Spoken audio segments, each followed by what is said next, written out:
Well, happy Boxing Day. That is the day after Christmas. I am holding off on watching the football, my team of Chelsea, to do this talk today. And yes, it is not a Geospatial-Next Friday talk. It's actually a Sunday talk. And for those that are new to this is really a talk about the emerging world of geospatial, where we've been and where we're going, and most importantly, what we can do today with geospatial data and technology. I call it Crossing the Chasm, because I see geospatial beginning to take that big leap into the wider enterprise. More on that in a moment. So this is kind of our year-end review and looking into 2020. So I've called it 2021 was a fascinating year. What's in store for 2022? So let's move ahead. So I wanted to give you a little personal history. I don't think I've ever done this before. And my personal history is really very much aligned with the geospatial history. I actually moved to the States in 1991 from England, did my undergraduate degree in London University. And I saw the World Wide Web in 1992.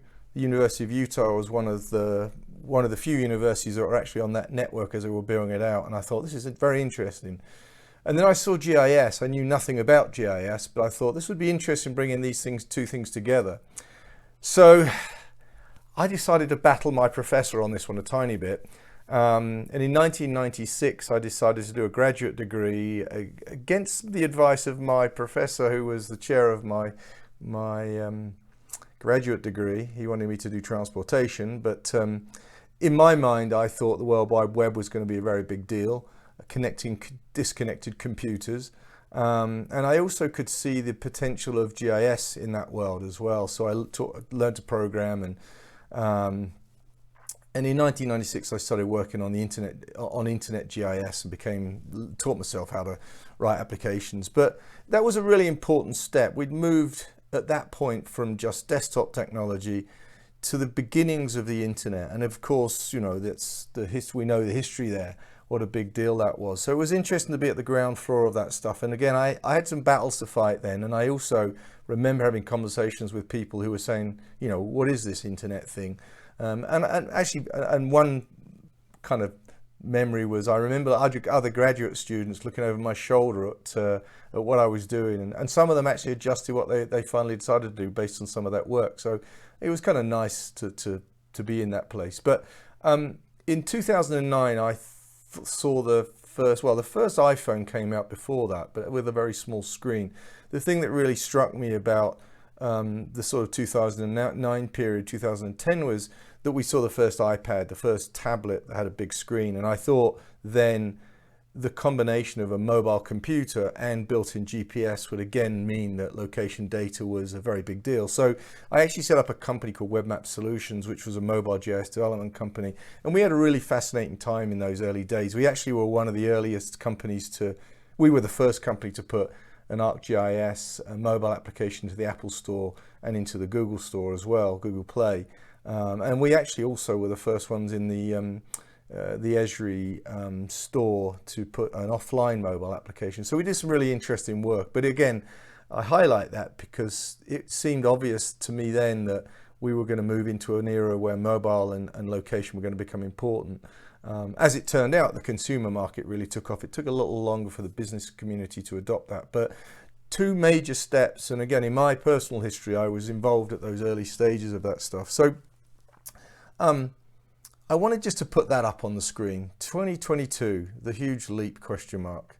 My sense is we're at a much bigger phase of the geospatial evolution now. And I put 2022 as, obviously that's next year. We've been going through this phase, which is where Geospatial-Next originated from, which is a huge change. I think that the history that we can trace with GIS has really remained within the GIS community. It's not totally true, but it's largely true. My sense is that 2022 is going to be that big leap, or at least we'll see some significant movement in that direction. So let's explore in this. And by the way, this is probably going to be a little bit longer than my normal talks. I try and limit these to 10 minutes or so. This is probably going to be a bit longer, so be prepared. I'm just going to walk through some of the stuff that's driven the Geospatial-Next conversation. I wanted to start with satellites. There's been a lot of stuff spoken about the space economy. This falls into that world, Earth observation. But I wanted to give you my perspective on that. And again, I'm not really I'm not a remote sensing guy, but I'm a GIS guy, geospatial GIS guy. But I know enough, and now having spoken to so many people, to give some perspective. It's fascinating that we're going commercial with satellites. I mean, I've heard 10,000 plus in the next 10 years. That 10,000 number is probably an underestimate, but an amazing number of satellites are going to be launched from private companies, which is very new. It used to be sort of publicly owned, slow moving. It's now becoming very commercial. But it remains expensive. Anyone that's listens to Joe Morrison, it's very much his theme is it's very expensive still. The business models in place are kind of yesterday's business models. They don't lend themselves well to today. And in large part, the data that's being produced is sold to usual customers. The military is a big one, or the defense industry, and the government, those two. So we've got a larger pool of providers and the same number of folks that they're fighting to get the stuff sold to. That's obviously going to be a situation that changes. But I will underline that the data's not enough. I mean, those that are providing satellite data and planning to, that's their goal, is to actually provide the data itself. But clients don't want images, for example. They want information. If you're delivering an image to somebody, a satellite image, they really don't want that. They want the information from that image. And the industry is going to change over time. And again, I reference back to Joe, he talks about this. But it's an important differentiator, I think, for those that are emerging in the industry. But information generation is not easy, nor is it cheap. And there are companies that are very aware of that. ICI are a very good example of that. I was chatting to them last week. So my sense is the winners in this satellite world, and again, I can't underline enough how excited I am about the data that we're now going to start producing. And we'll talk about how that flows through the system to actually providing information and insight to customers. But in my mind, the satellite industry will be, the winners in the satellite industries will be those that are highly focused. They've got that notion of a beachhead. What can they conquer today? And they take a new client approach as well. It isn't just throwing data over the fence to customers. It isn't even just throwing in processed data to customers, because customers are actually looking and saying, I've got all these questions I want answers to. They can be overwhelmed. So very much a focused approach, providing, I think, information and information products, or at least partnering with, if you're a satellite company, partnering those that can do that is going to be hugely important. And it's going to be a massive part of this evolution, the Geospatial-Next evolution. So, very important. And I wanted to start with that one. Let me be mildly controversial on drones. I'm not going to talk about aerial planes. Let me just talk about drones. I've long been unconvinced by drones. I'll tell you why. Because I see them as extremely expensive and hyper-local. And there's a big industry that's emerged within drones, and I think that industry is actually beginning to change. There's folk going out of business, there's consolidation, but I still remain somewhat unconvinced by drones. This particular piece of news was huge to me, I thought. If you didn't see this, Albedo wins license to sell 10 centimeter imagery. Go read that article. If you want to go to my LinkedIn account, I've linked to that article. That's a very big threat to the drone industry, and actually the aerial industry as well. So if you're interested, go read that. My sense of the drone industry is that many will go out of business, and that may be happening now, and there'll be some consolidation happening. I think the survivors will be those that provide, and I do think that don't get me wrong, I think the drone data is very valuable at a hyper-local level. And it provides the ability to provide data on elevated assets. 5G towers, for example. There is certain local data that can produce, the drones can produce, that will always be valuable. And again, I don't want to lessen the importance of drones, but I think it's been overhyped, and the value over time, I think, it'll become much more narrow and focused. And I think these kind of albedo type aerial products, space products, will be revolutionary in themselves. Again, providing amazing data that we can leverage. The Internet of Things, IoT. Now, this is a big one to me. Real-time data. I think when I started on this Geospatial-Next journey, it really struck me the importance of getting data that is about near real-time or real-time, i.e. things that are happening right now. In an industry that I've lived in, GIS, it's really been and again, you've heard me say this before if you've heard other talks, I mean, it's been a map-centric historical data perspective that GIS has really provided. We're now moving into a world where we've got real-time data feeds, we've got sensors everywhere, we've got intelligent devices, and those things can report back about what's happening in the now. So that could be a static device, some asset that's out there, a valve, a generator, for example. So we can get real-time data back on the current state of that thing. We can also get the movement of people, and COVID's been an important part of that. And just remember, cell phones themselves are IoT devices, or smartphones are. So there's a lot to come, I think, in IoT. I think we're still in its infancy. It's been much discussed, and we hear a lot about smart cities and all this stuff, but it's really a lot of talk. And again, my interest, as I mentioned earlier, is what can we do today? And there's a lot more we can do with the Internet of Things, I think, yet happening. I think we're kind of figuring that out. So I think one of the key challenges, and I see that in my day-to-day work at Critigen, is clients are now getting a lot of data, and then quite a lot of that is real-time data. But what do they do next with that data? I think there's sort of a gap between the data itself and then what those business scenarios, those situations, those workflows where you can plug in that data. So there's a lot of work that still needs to be done there.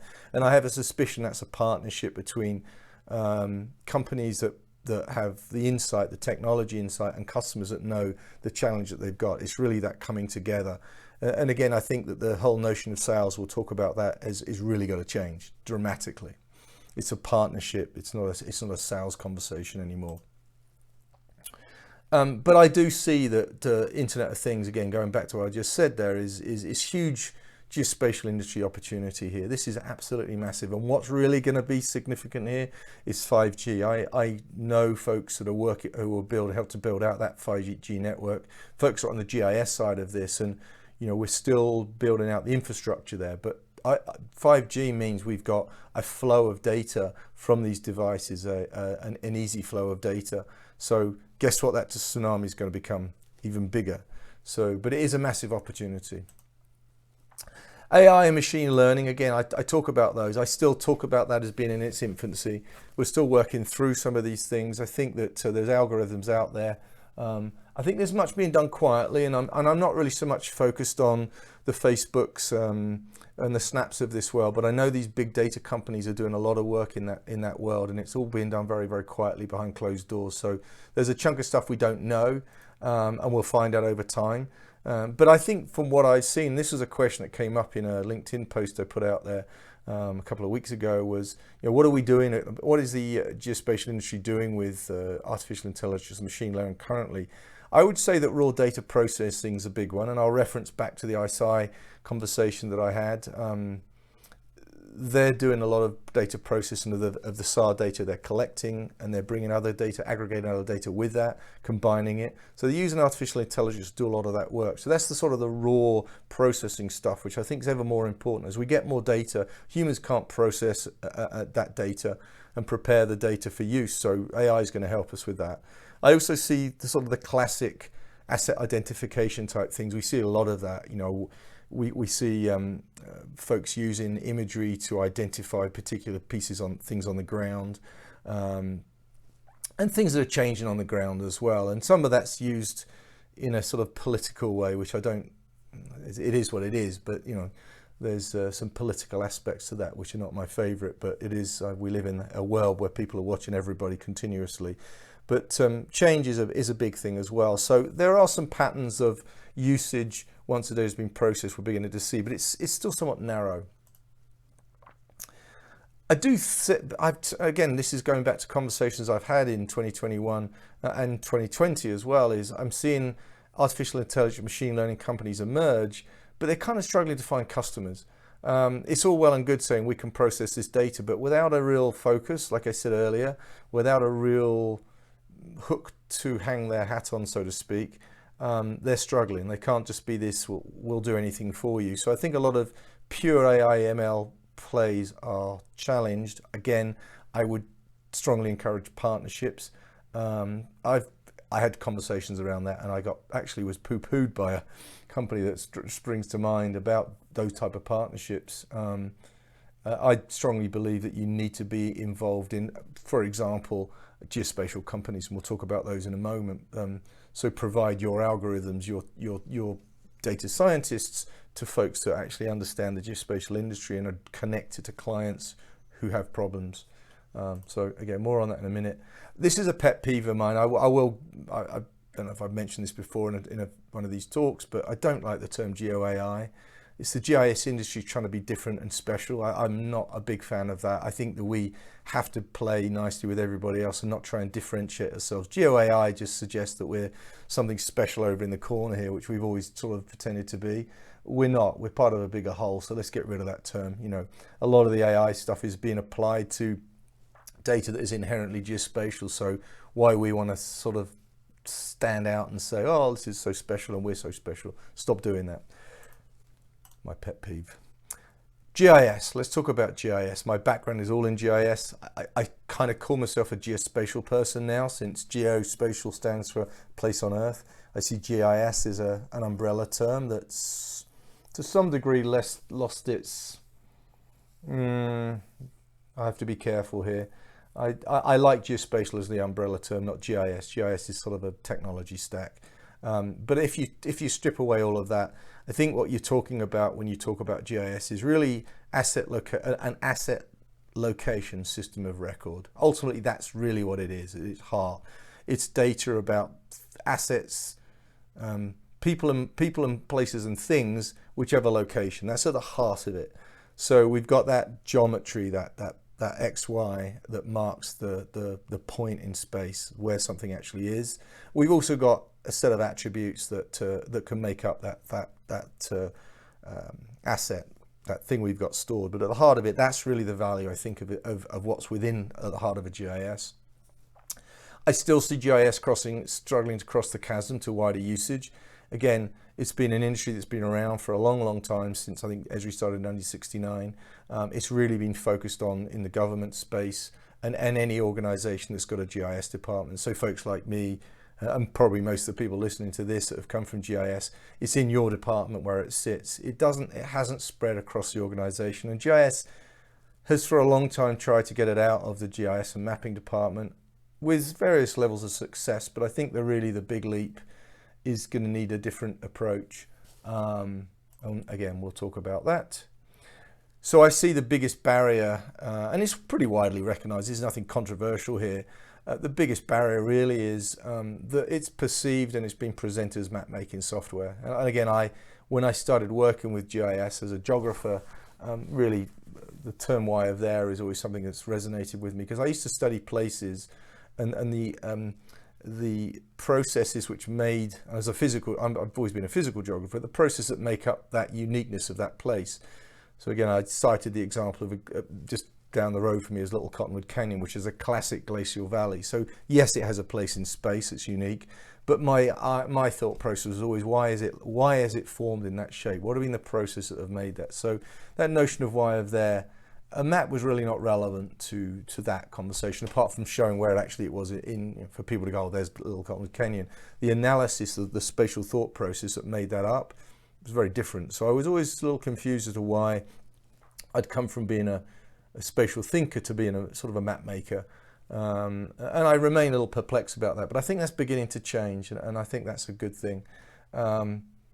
So I'm suggesting that, and this was really something that's been an evolution in my thought process within the Geospatial-Next world, is the spatial integration or back-end enrichment of business systems is an important part of what should be the GIS story. To me, I think that's one of the key pieces that will help GIS cross the chasm. So yeah, we've got the new data sets that are coming in. Yeah, we can pull information out of satellite imagery, drones, whatever we're doing. Yes, we can drop it into a geodatabase, for example, in a GIS.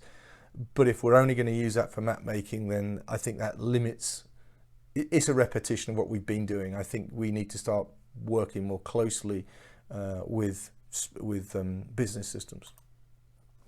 So spatial integration, I wanted to go through this. This is a little bit of an elaborate diagram, but let's talk through it.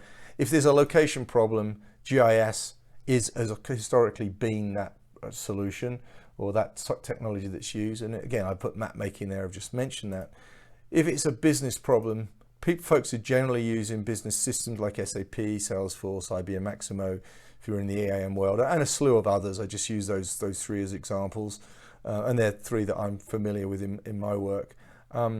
But really what those systems give you is business insight and workflows. So it's not only the intelligence part of the data and the algorithms that are within those systems, but it's the workflows as well. And again, asset management, work orders are one part of the SAP system.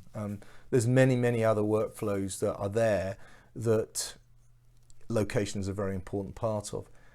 And I would say that those systems still are not hooked in properly to a GIS, and I think that's a massive opportunity for us. So rather than leading with GIS and GIS being central to organizations, it's enriching existing business systems. I think the approach needs to be, let's look at business systems and see where within those business systems there is a locational component, and how a GIS can help add to what's already there. So the approach would be through the business systems to GIS, not to GIS to the rest of the organization. So more on that to come. That's obviously one of my biggest things over the last, giving you my history of working in the GIS industry.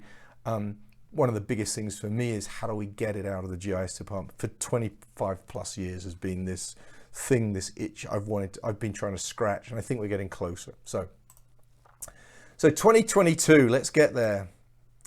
I think that the adoption of Geospatial-Next will be slow. I think we've still got the old patterns in place of map generation, for example, in the GIS industry, a separation from the traditional industry to the emerging industries, the space industry, all of those things. I see these two worlds which remain separated. I look at organizations like OGC, and I talked quite a bit to Nadine about this sort of conversation. They're sort of the glue organizations. They're organizations that can bring these worlds together. But I think the new approach to taking the geospatial data that we're getting and bringing that into systems to actually answer questions for customers is going to remain slow. And hopefully this conversation that we have started here with Geospatial-Next can maybe open people's minds to the possibilities, maybe change some thinking, maybe get past some of the antibodies, as I heard somebody call the other day, people that don't want to change, because change is needed.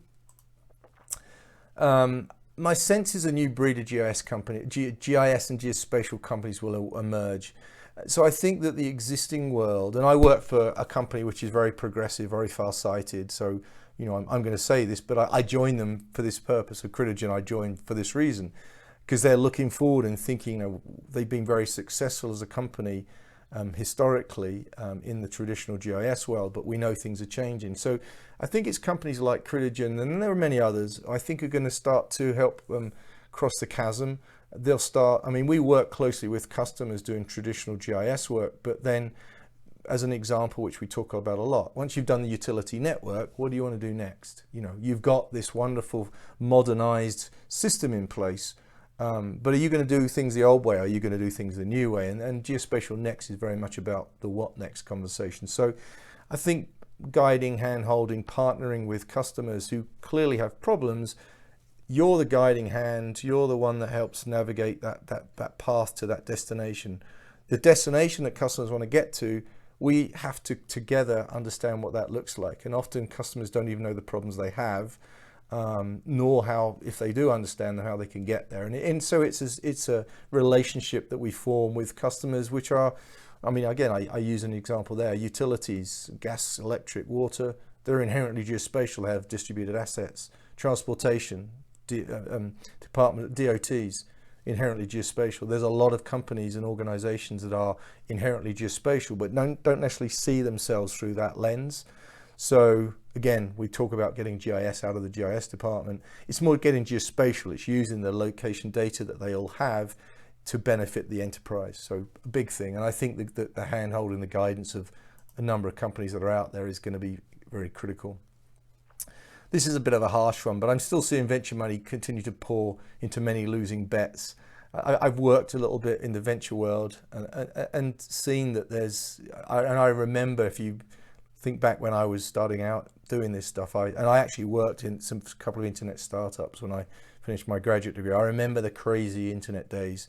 We're sort of in that, particularly in the space economy, where there's, again, I don't want to be overly harsh, but some of the venture capital companies that are coming into the space really don't fully understand what they're putting their money into, same as in the internet. So I think there's a load of losing bets out there. And I think also, most importantly, we'll begin to see in 2020. So we'll see, I think there'll be some shakedown in 2020 is what I'm saying from that last bullet. But I also think that we'll start to see the emergence of some really important, highly focused startups with solid business models emerging. And again, ISI is the one that comes straight to my mind. I don't know what their future looks like, but the conversation I have about how they're focused, their business models. Gosh, it sounds like I should be sponsored by those guys. I'm by the time I mention them, but I was really impressed with the things that I heard from them the other day. So, but there are many other ones out there, guys I've spoken to that have that solid focus. They're very, very good business models, and they're really working with customers at that base level. Again, they're talking and understanding that customers really want information. They don't want data thrown over the fence. They want information, things that can help them improve their insight, act quicker than they used to do. So I think there's going to be some really important emerging companies in the startup world within geospatial in 2022. And we'll continue to hear about the metaverse and virtual reality and artificial reality. I believe that our future is geospatial is about building out the foundations of what that is. I mean, I've argued for the longest time that geospatial is not about maps. It's about recreating the world out there, underground, indoor, within a digital world. So we can actually navigate a city as if we were walking through the city. At the minute we do it on computers, and we're still miles away from doing that fully. At some point we'll have goggles on and we'll be actually sort of walking through that and making decisions around the things that are a digital representation of the real world. So, you know, it's kind of an exciting time, but the value of geospatial is to build out that world. And again, my son likes gaming, and I watch what he does, and it's incredible what they've built, a real world experience for a guy who wants to, well, in that case it's shooty games as we call it. But we're building that foundation, and to me the metaverse is built on the geospatial foundation. Virtual reality, AR are the same. The Snaps and the Facebooks of this world are obviously building those things out behind closed doors, but massive things are happening in the background. I wonder how much we'll see emerging around this. Metaverse is a long way off. In 2022, there'll be more conversation around that. How much more we see emerging from that, be interested to see, but I'll keep a very close eye on that. So we're going kind of long on this. Apologies, I warned you this might be a longer one. So what's in 2022 for Geospatial-Next? I think just a reminder, a continued focus on what is possible today. I'm really not interested in academic conversations about what's 5 years away. I mean, you know, I like to hear these future discussions, but there's too much focus on, dare I talk about the shiny toys, the exciting things. There's some real groundbreaking stuff we can do today, some low-hanging fruit that we can use all of the new technologies, the existing infrastructure, software that we've got available to actually solve real problems. So I'm not worried. I'm not too fussed about talking too much about the metaverse or, you know, virtual reality. They'll come. We'll do those in future. I keep a sort of a half eye on that. But what can we solve today? And it's a software technology conversation, and it's probably 60% of that is the conversation is around the business conversation. We can't keep going in and selling stuff to people. We're not widget salesmen anymore. We're partners with customers who are trying to understand and navigate this new world. Well, we have the answers to the questions they've got, but what are their questions? We have to start there. We can't be talking about how wonderful we are. We have to understand what they're doing, what their challenges are, where they're trying to get to in a world that's ever more confusing, where they're guides. So that's the focus of Geospatial-Next. I really wanted to harp on this one. I think one of the things that, one of the reasons I went through at the start about my sort of personal history is I've always been a bit of an independent thinker, for good or for bad. I always look at it as kind of good. I've never been much of a sort of a Kool-Aid drinker, follower of things. I've always tried to step back and think about things slightly differently. Not for the sake of it, just to actually try and understand what's really happening. We hear a lot of, and this is nothing against the nature of the world we live in. There are agenda-based conversations, and GIS, geospatial, are guilty of that as anything else. So one has to take in the information that we've got available to us, and think about it, understand what's right and what's wrong, and then present alternate ways of looking at it. And again, that may be right, that might be wrong, but it is a way of thinking. And I'll talk more about this in January, but I'm actually actively kind of working towards having a more, not just me talking, but a group of us who are independent thinkers talking. So something lined up in the wings early in 2022 there, more to come on that one. And I just mentioned, I think for me, the biggest thing I want from the geospatial and GIS is to really start being used across the enterprise. How can we bring value not just to one department and maps? How can we actually use geospatial data to actually answer questions? It might be a map, it may not be a map, but something that helps answer questions. I suspect that integration is going to be a key part of that. This new data that's flowing in machine learning, artificial intelligence, but we've got to take it one step at a time, and it's sort of pigeon step. So, but my ultimate goal has been, will continue to be, how do we cross the chasm to enterprise adoption, to much wider adoption of a technology we know and frankly we love. So that's me, Matt Sheehan. You can reach me at matt.sheehan@credigen.com. I'm on social media at GeoMattSheehan. I love your comments. I love your feedback. I love your opinions. I like you to tell me I'm wrong.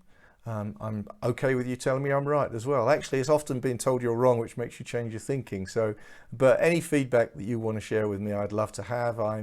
It's been a great 2021. I hope everyone had a wonderful Christmas and a very happy new year to you. And we'll continue doing our Geospatial-Next in 2022.